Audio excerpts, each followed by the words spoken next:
يا ترى إيه الفرق بين جماعة قوية ومتماسكة وجماعة تانية كبيرة في العدد لكن هشة؟ السر كله في حاجة اسمها العقلية الإدارية. النهاردة هنفكك المفهوم ده سوا، واللي مستوحى من محاضرة مهمة للدكتور أحمد خليل خير الله. يلا بينا. خلونا نبدأ قصة بتلخص لك كل اللي هنتكلم فيه. المقولة بتقول: أرسلنا لك السيف ولكن لم نرسل لك الساعد. يعني القوة الحقيقية عمرها ما كانت في الأداة، لا، القوة في الإيد اللي ماسكة الأداة دي.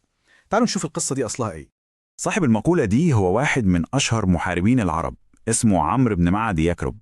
الراجل ده كان عنده سيف أسطوري كان اسمه الصمصام. الحكاية بتقول إن الخليفة عمر بن الخطاب طلب يشوف السيف الأسطوري ده، فلما وصله ومسكه في إيده بصله كده وقال إن السيف عادي زيه زي أي سيف. طبعا الخبر وصل لعمرو فكان لازم يرد، وكان رده هو المقولة الشهيرة اللي شفناها. يعني الرسالة كانت واضحة جدا: ادي لأي حد أحسن وأقوى أداة في العالم، لو ما عندوش الساعد أو المهارة أو العقلية اللي تشغلها هتبقى قطعة حديد ملهاش أي لازمة. وهو ده بالظبط جوهر فكرة العقلية الإدارية. طيب إيه هي بقى العقلية الإدارية دي؟ عشان نفهمها صح محتاجين نفصصها لثلاث مكونات أساسية، كل مكون بيكمل التاني. أول جزء هو البناء، والمقصود هنا مش كلام كبير وخطط خيالية، لا خالص. البناء يعني إننا نشتغل باللي في إيدينا دلوقتي، بالموارد المتاحة. الموضوع أشبه بالزراعة، لازم نزرع الأول بجدية ونصبر، مش هنحصد في نفس اليوم. المكون التاني هو العقلية نفسها، ودي معناها إننا لازم نبطل نفكر بشكل سطحي وساذج.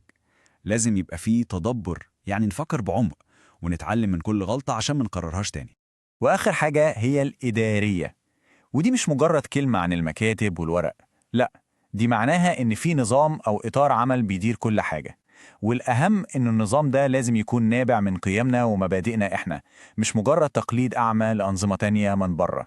طيب ليه كل الكلام ده مهم قوي؟ ليه لازم نبني العقلية دي؟ ببساطة لأنها الحل المشكلة خطيرة جدا ممكن أي مجتمع يقع فيها.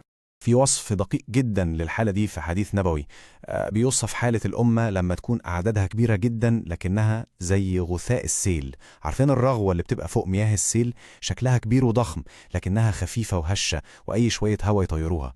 مفيش مضمون، مفيش قوة حقيقية. حالة الغثاء دي ليها صفات واضحة قوي. شوفوا كده، كل واحد لوحده ومفيش ترابط. الكيان كله ضعيف من جوه، أي تأثير بيعمله بيكون عشوائي وملوش أي قيمة حقيقية. يعني باختصار حالة ضياع كامل. الحل بقى هو التحول الكامل من حالة الغثاء الهشة دي لحالة الكتلة الصلبة.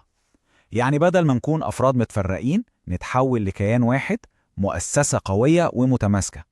المقارنة اللي قدامنا دي بتلخص كل حاجة: الفرق بين كيان موحد وقوي وكيان تاني متفرق وضعيف.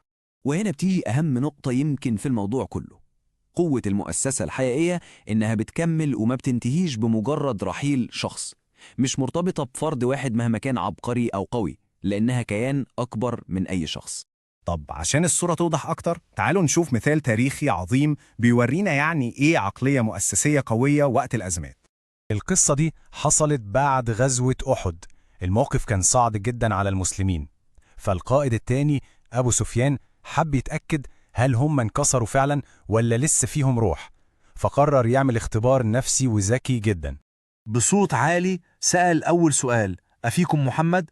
كان بيستهدف رأس الكيان كله. الرد كان صمت تام. ما جالوش رد، فقرر يسأل عن القائد التاني في الترتيب: أفيكم ابن أبي قحافة؟ اللي هو أبو بكر. برضه صمت. طب القائد الثالث: أفيكم ابن الخطاب؟ اللي هو عمر. وللمرة الثالثة نفس الصمت المطبق. الصمت ده ما كانش صمت ضعف أو خوف، ده كان صمت استراتيجي، صمت مؤسسي. الرسالة اللي كانت بتوصل لأبو سفيان هي: إحنا قوتنا مش في فلان أو علان، قوتنا في الكيان كله. لو راح شخص، المؤسسة كلها لسه موجودة وقايمة.